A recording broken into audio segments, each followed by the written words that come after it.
Hey guys, how's it going? Clayton Motos here. So, right there is the 250F, and so today the main focus is going to be making sure that we have the three main things that we need to make the bike run: fuel, fire, and air. So to get those, we're going to need to run through the carburetor, and we're going to need to check like air filter and gas, and spark is another big one. So we have the bike up on a stand right now, and yeah, let's take a look at the different things. Okay, so the first thing that you're going to notice with this is that, well, the first thing that I notice is that the gas smells terrible. It smells like sour almost. It's nothing I've ever smelled before. It's the most disgusting thing. So we're gonna have to drain the tank. I put a screwdriver cap, oh, you can't see that, up in the top right there.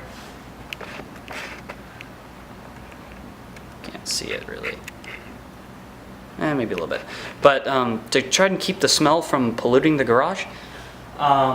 Next, we're going to drain fluids.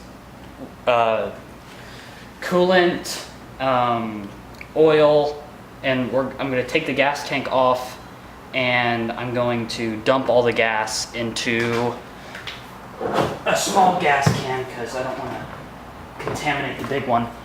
So I'm going to do a little bit of a transfer of fuels there. And then another thing to notice right off the bat is the forks. So right there, you'll see there's a lot of fork oil.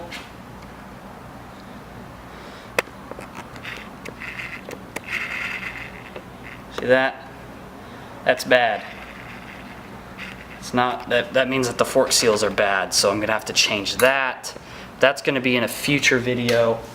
The plastics are in terrible shape. I'm going to show you a quick trick actually. So let's go ahead and come around to the back here. So when you have plastics like these, there's actually a quick way to fix them, even though they're all you know, kind of brittle and kind of crumbly. See this? See that like powder on there? Weird. So the front and rear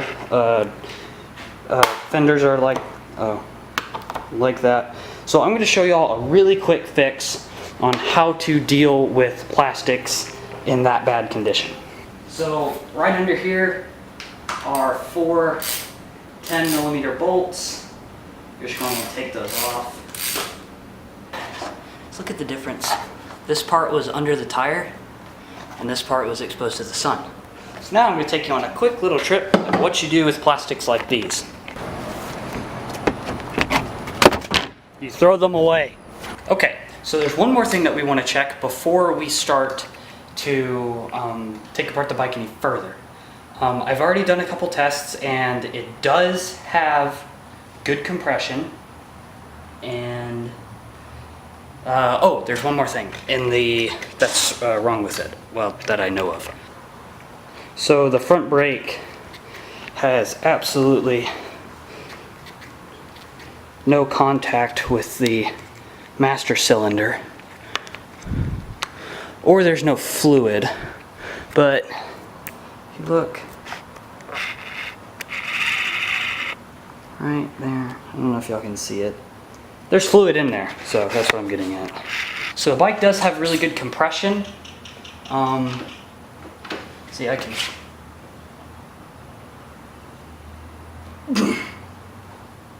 can't move it. But then, if I pull in the decompression lever,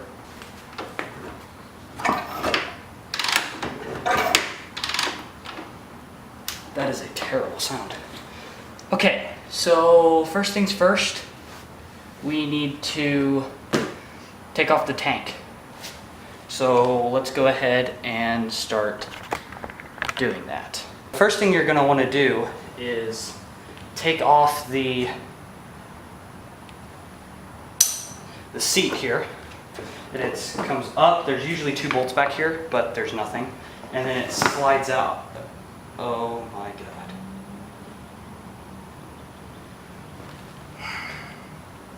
God.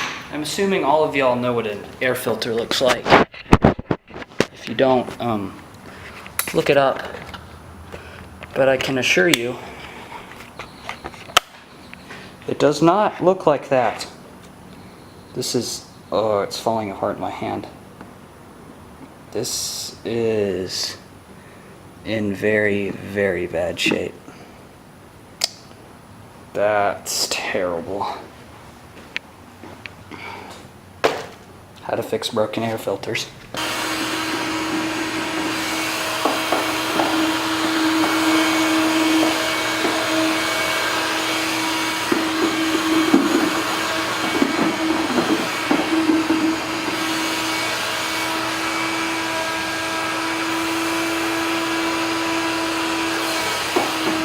I need a bigger vacuum.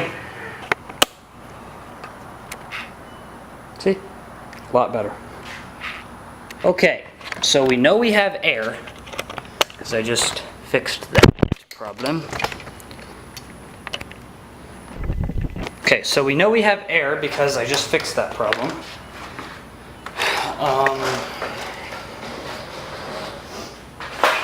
So next we need fire, and to get fire, to get to the spark plug, I need to get the fuel tank off. So to get the fuel tank off, there's 2 bolts that are supposed to be right there, but aren't. And all you have to do after that is just, here, probably take you with me.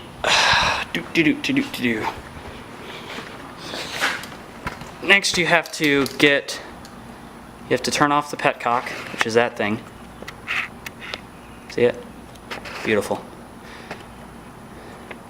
So you got to turn that into the off position, and then you need to take off this bolt back and forth like that, and then up and down to kind of loosen it up, and then grab more towards the back here and pull, and it'll come right off. Okay, so this isn't really, oh, that smells bad. I'm not overreacting, guys. Like, that is actually terrible. And then the fuel tank comes right off. See? Wonderful. Okay, guys, so on the floor I have gas can and the gas tank.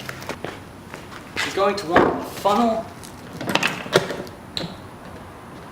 and what's here with me. So I'm going to take the gas cap off both. You stick the funnel into here. Helps to have a partner, but you're going to want to. Holy Jesus.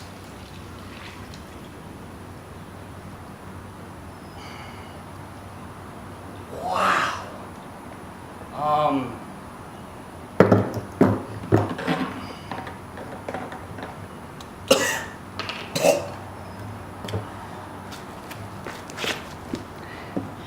I don't know if you can see that. See that on the outside? That's the color that the gas was. Make sure to put a gas cap back on so you don't never have to smell that again. And then we'll do a video of burning off this gas later. Okay guys, so there's one last thing I want to do before we power wash the bike, and that's take off this rear fender.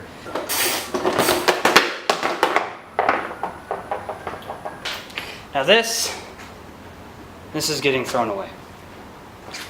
But I'll do that in a little bit. One more tip about the power washing. What you need to do is stuff some kind of rag inside the air boot so that no water gets down into your engine. And after that, you are ready to start power washing. Well guys, it's still raining outside, so We're gonna have to wait just a little bit because I can't take the camera outside to video it. So what we're gonna do now is we're gonna check the spark. Okay, so that's the spark plug right here.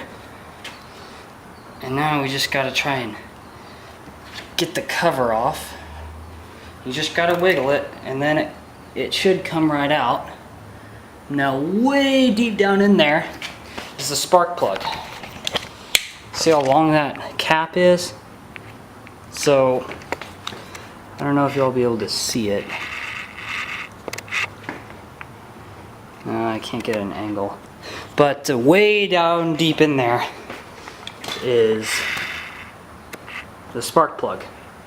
So, what we need to do is get a super long socket, get an articulating joint. See? Articulating joint. Like so.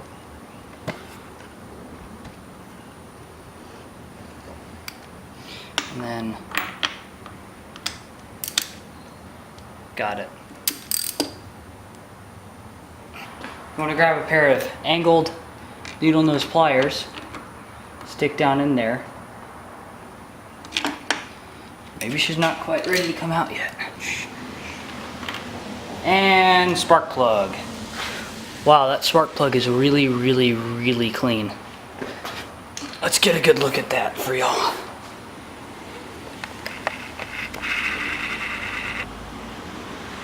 See how clean the tip of that is?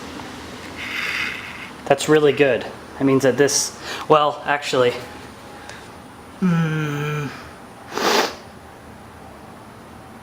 could be good, it could be bad. So, now, I'm gonna need some help from, you're gonna just need some help from a partner here, especially with these kickstart only bikes. You're going to want someone checking for spark. Okay, so unfortunately I don't have anybody to help me check for spark. So I guess I'll have to teach you guys how to do it by yourself. It's a little bit tricky, but it can be done. You just need to have a really, really, really good eye. And sometimes it helps to have a camera to be able to look back at the feed. So what we're gonna do is set the spark plug up against a metal like that, and you're just going to kick the bike over and see. Good thing about these bikes is that they have steel frames. So you're going to want to take the spark plug, so you're going to want to clean off a spot. Oops, sorry guys. Set the spark plug on it. For me, I have to pull in my decompression. Oh!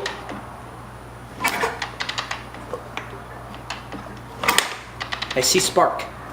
Let me see if I can help you guys see it. Woo! I got a little bit electrocuted there. Okay, this should be good enough. Do you see it? I saw it. Okay. I saw it in the camera, so that means that y'all saw it. I'll play that again really, really slowly for y'all.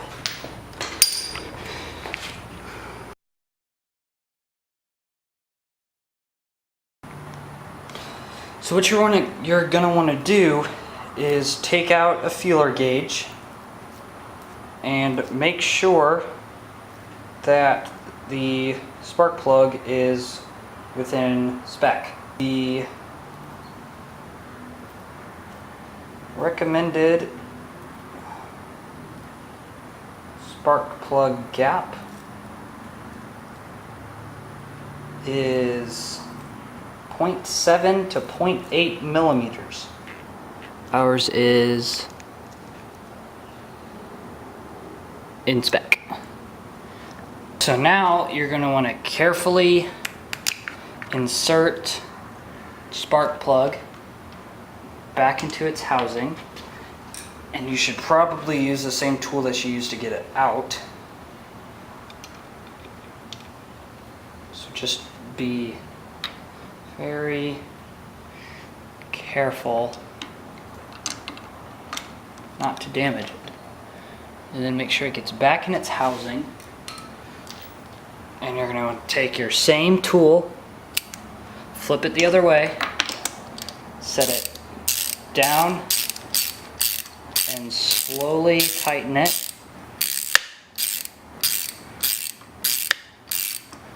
Take it out to make sure you are actually tightening it, and we are. Just take your finger in there and wiggle it around a little bit.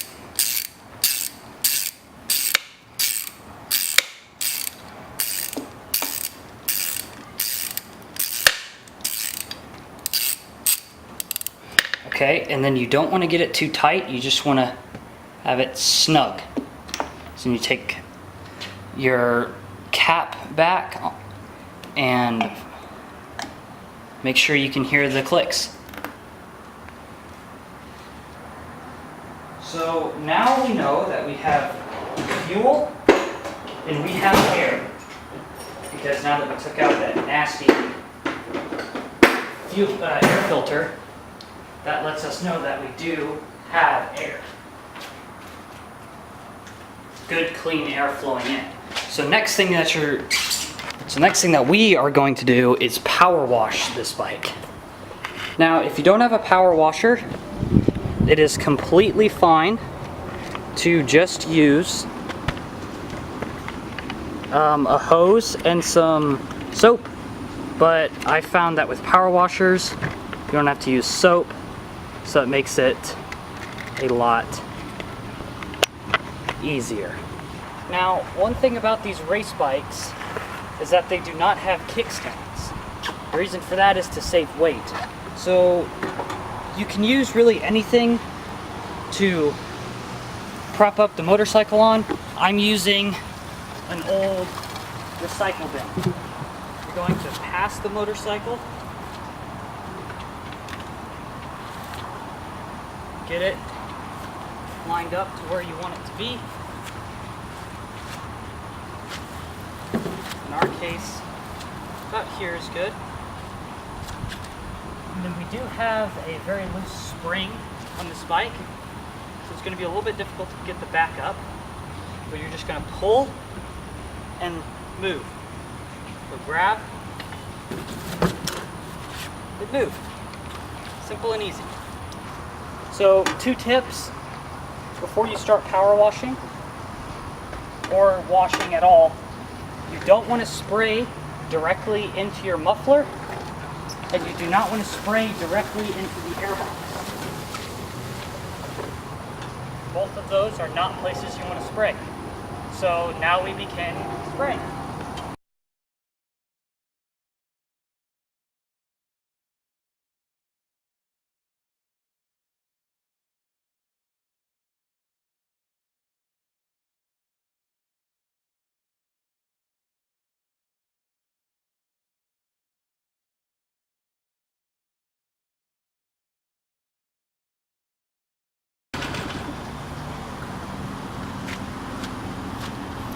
So after you get the main body power wash, then you're going to want to take it off the stand and then back it up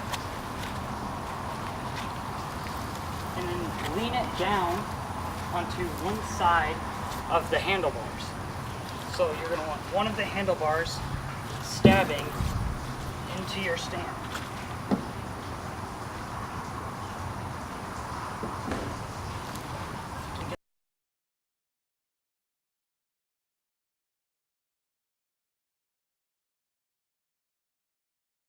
Then, after you complete washing the other side, you're going to put the bike on the other side like this so you can just get the other piece of the bottom.